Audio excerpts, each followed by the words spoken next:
에베소서 5장 21절 제가 먼저 읽습니다. 그리스도를 경외함으로 피차 복종하라. 이는 남편이 아내의 머리됨이 그리스도께서 교회의 머리됨과 같음이라. 그가 바로 몸의 구주시라.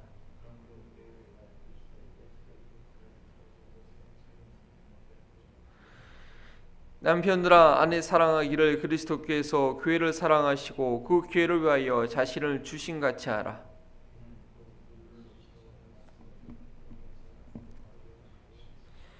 자기 앞에 영광스러운 교회를 세우사 티나 줄이 잡힌 것이나 이런 것들이 없이 거룩하고 흠이 없게 하려 하심이라.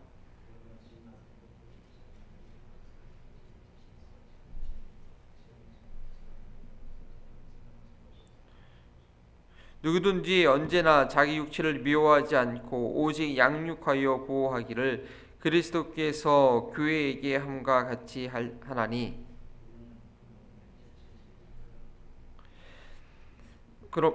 그러므로 사람이 부모를 떠나 그의 아내와 함께하여 그 둘이 한 육체가 될지니.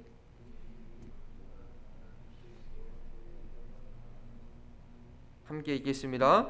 그러나 너희도 각각 자기 아내 사랑하기를 자신과 같이 하고 제가 읽겠습니다. 아내도 자기 남편을 존경하라. 6장 1절 읽으시면 됩니다.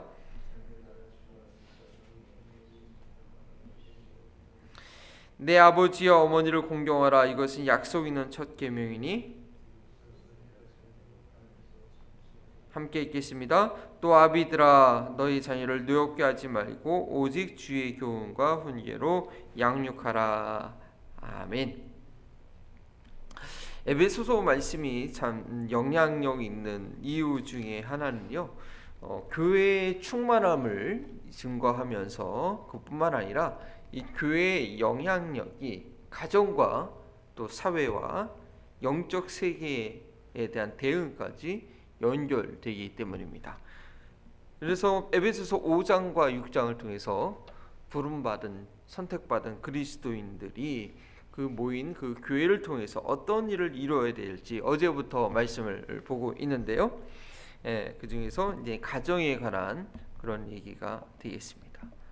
교회의 충만함이 그냥 교회에만 있는 것이 아니라 오늘 부부의 관계가 바로 그 교회의 관계를 통해서 설명하고 있지 않습니까?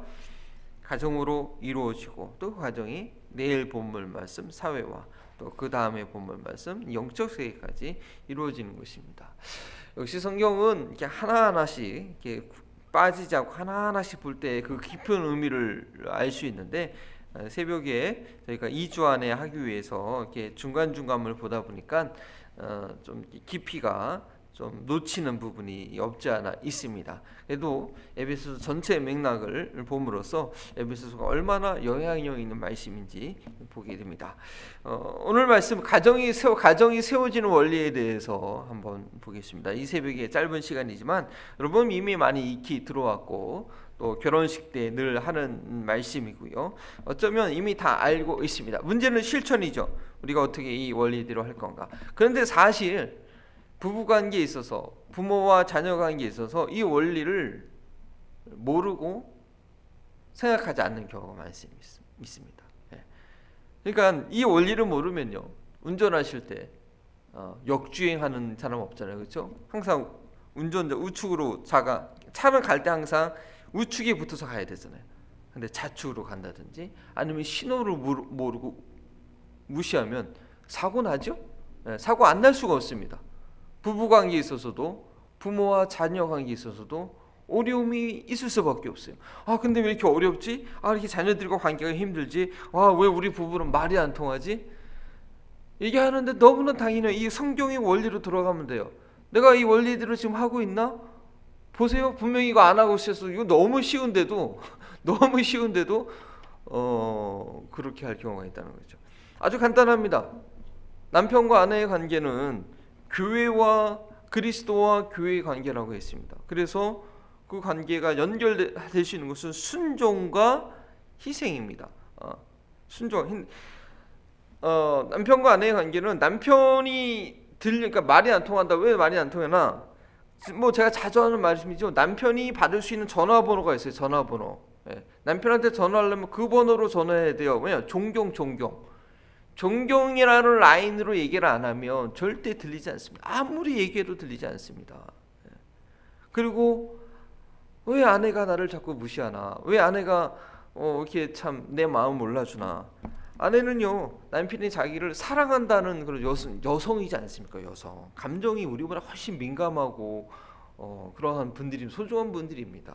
남편이 나를 사랑한다, 나 하나밖에 바라보지 않는다는 그런 마음이 느껴질 때에 소통이 되는 거죠. 그러면 어떻게 남편으로 하여금 존경함을 느끼게 할 것인가? 뭐 사랑의 5가지 언어라는 그런 얘기도 있지 않습니까? 상대방이 들려지는 얘기가 있는 거예요. 어떻게 남편이 아내가 나를 존경하고 있구나라는 것을 느끼게 할 것인가? 순종이라는 거죠. 순종. 남편의 말에 순종하는 거. 그렇지 않으면 기분 아무리 많은 걸 해줘도 존경심을 느낄 수가 없습니다. 아내 같은 경우는 남편이 어떻게 나를 사랑하느냐? 희생이죠, 희생. 희생하는 모습을 보여줘야지 아내가 사랑을 느낄 수 있다는 것입니다. 이거는 성경이 이야기하고 있는 것입니다. 그래서 오늘 이제 5장 22절부터 쭉 나와 있는 것이 아내들이여 자기 남편에게 복종하기를 주께 하듯 하라. 와, 이건 뭐 조선시대 얘기도 아니고 어떻게 이런 말을 할 수 있나? 우리 여성분들 뭐 그럴 수 있지만요, 이게 둘이 한 몸이 되기 위해서요. 둘이 한 몸이 되기 위해서 방법이 없어요. 이거 외에는. 머리하고 몸이 붙어야 되는데 그런 경우 있잖아요. 이렇게 참 안타깝죠. 이게 쌍둥이라고 해가지고 몸 하나에 머리가 몸을 하나인데 머리가 2개로 태어난 아이들이 이거 분리 수술을 하잖아요. 그냥 일반적인 관계, 친구 아니면 스승과 제자 뭐 이런 관계는 상관없어요. 이런 요구하지도 않아요. 근데 부부 관계는 이 질서가 필요한 거예요. 방법이 없어요. 그래서 믿음 생활이 좋다, 믿음이 좋다고 보는 게 뭔지 아세요? 여성분들, 자기 남편한테 복종하시고, 그 진짜 믿음이에요. 진짜 믿음. 그 절대 그리스도를 믿는 믿음이 없으면 그리스도가 그 마음의 주인으로 주장하지 않고는 절대 가능하지 않는 일이에요. 근데 예수님이 믿기 때문에, 예수님이 나의 주인이기 때문에 어떠한 남편이라도 그 남편한테 복종하시는 지혜와 그야말로 능력이 있다니까요. 근데 그리스도와의 친밀한 관계가 없는 여성들은 이게 가능하지 않아요. 그리고 남편들도 얘기합니다. 남편들은 더 힘들어요. 그리스도 같은 역할을 해야 돼요. 자기 아내를 사랑하되 그리스도께서 교회를 위하여 자기를 주신 같이 사랑하라. 말로만 그러지 말고 십자가에서 죽으라. 어떤 경우에는 남성들이 더 논리적이잖아요. 이성적이잖아요. 그래서 여성들이 하는 생각이나 판단들을 보면 너무나 답답하고 이거 진짜 말도 안 되고 저렇게 했다가는 진짜 경제적인 손해와 뭐 뻔히 보이는데도 여성은 감정에 매여 있는 경우가 있어서 그런 경우가 있잖아요. 그럼에도 불구하고 아내를 위해서 희생하고 입 딱 다물고, 아무리 그 잔소리가 말도 안 되지만 입 딱 다물고 저 죽는 마음으로, 아내를 위해서 죽는 마음으로 그거 받아주고 하는 거죠. 희생하는 거죠.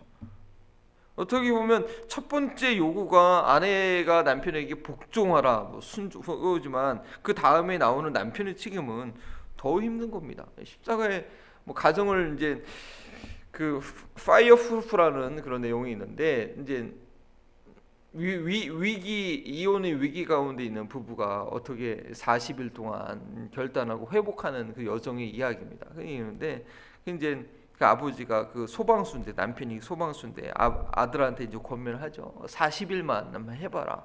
네가 죽었다 하고 하면 이거는 해봐라. 그래서 이제 회복되는 그런 얘기가 있어요.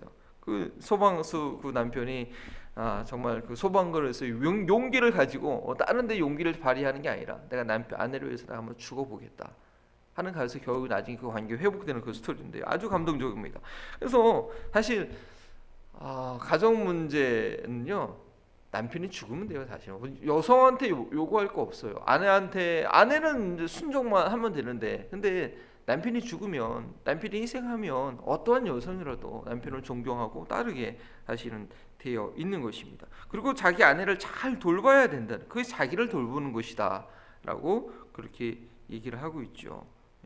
29절에 누구든지 언제나 자기 육체를 미워하지 않고 오직 양육하여 보호하기를 그리스도께서 교회에게 한과 같으니. 왜 자꾸 아내가 나한테 잔소리를 할까? 남편에게 돌봄을 받지 못해서 그래요. 남편이 잘 아내를 양육하지 보호하지 않아서 그래요. 그래서 아내도 자꾸 짜증이 나고 힘든 거예요. 왜 그러냐? 날 돌봐달라, 나를 사랑해달라는 그런 신호로 잘 들으시면 됩니다. 부부관계 잘 생각해 보십시오. 왜 갈등이 되나? 왜 자꾸 힘든가? 왜 더 이상 성장이 안 되는가? 남편 생각하지 말고 아내 생각하지 말고 내가 할 일, 내가 아내를 위해서 희생했는가? 어떤 희생이 아내가 느꼈는가? 아내는 남편이 내 남편이 얼마나 나를 통해서 존경함을 경험할 수 있나? 그거 생각하면 됩니다. 다른 거 그거 보면 딱 문제가 딱 생겨요. 아, 원인이 이거였네. 내가 이 한 말이 남편을 존경감을 못 느끼게 하겠구나. 아니면 나의 이런 행동이 말이 아내가 참 서운했겠구나. 반드시 그거 있을 것입니다. 기도해 보십시오. 성령께서 가르쳐 주실 것입니다. 그러면 그거 풀면 해결됩니다. 그리고 두 번째는 이제 부모와 자녀의 관계죠. 부모의 자녀와의 관계도 나와 있는데 똑같습니다. 순종과 양육이죠. 먼저 이제 항상 그 아내가 뭘 해야 될지, 자녀가 뭘 해야 될지 앞에 먼저 나오는데 항상 순종입니다. 순종. 자녀들은 부모에게 가장 그러니까 기본적인 것은 순종이에요. 그리고 부모는 자녀를 노엽게 하지 말아야 돼요. 이거 좀 설명이 더 필요한데요. 그러면 자녀가 부모를 순종하는 것은 이제 공경하는 마음이 있어야 되죠. 내 부모를 순종하라. 그리고 어머니를 공경하라. 이게 같은 말로 나와 있고요. 그리고 자녀를 노엽지 않게 하기 위해서는 잘 양육해야 됩니다. 잘 양육해야 됩니다. 그 자녀를요. 자녀를 그냥 냅두면 이게 보면 왜 노엽게 하지 말아야 되냐면 일단 양육이 돼야 돼요. 주의 훈계와 교훈으로 양육이 돼야 되거든요. 그냥 지들이 알아서 크는 거지 냅두면요. 여러분 잔디 여름에 안 깎으면 어떻게 돼요? 우유 죽순 자라잖아요. 그런 것처럼 막 자라게 돼 있어요. 부모가 관리를 하고 부모가 잔소리를 하고 부모가 케어하는 자녀하고 그렇지 않은 자녀는 차이가 납니다. 어쩔 수 없어요.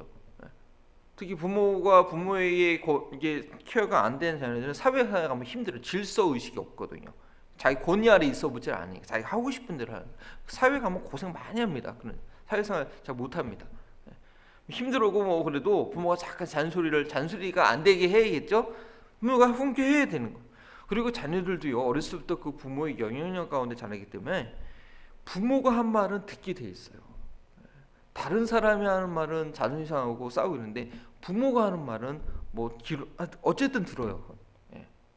그런 얘기가 있습니다. 어떤 사형수가 이제 어머니가 면회를 왔어요. 면회를 왔는데 그 사형수가 그 아들이죠. 있으면서 곰곰이 생각해 보니까 여러 가지 생각이 났어요. 그래서 어머니가 딱 왔을 때 자기 좀 가까이 이렇게 좀 와달라 이렇게 칼 두고 하고 나서 어머니 입을 콱 물었다고 하나 어리를 콱 물었대요 아들이. 막 원망을 하는 거예요. 엄마가 나한테 그렇게 날 혼내지 않아서 어렸을 때부터 나를 훈계하지 않아서 내가 이렇게 사형수가 됐다라고 하는 그런 얘기가 있는 것입니다.